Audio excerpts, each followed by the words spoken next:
Chaque été, Paris étouffe sous une asphyxie thermique qui s'aggrave. Nous avons eu l'occasion longuement d'en débattre ces derniers jours.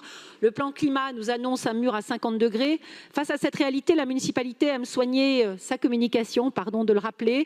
On nous parle beaucoup de l'ouverture de 3 sites de baignade sur la Seine. On plaide pour un droit à la fraîcheur.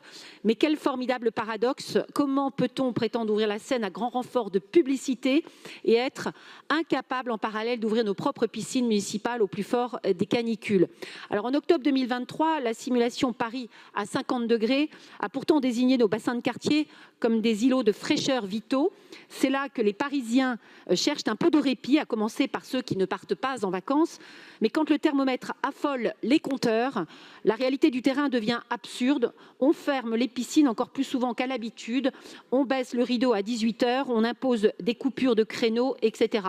C'est une aberration organisationnelle, un contresens climatique. On ne gère pas une crise avec des horaires de bureau. Le groupe Paris Liberté refuse ce pilotage à vue. Nous demandons une mesure de bon sens, l'élargissement des horaires d'ouverture des piscines de 6 h du matin à minuit pendant les pics de chaleur. Alors pour y parvenir, arrêtons l'improvisation et anticipons.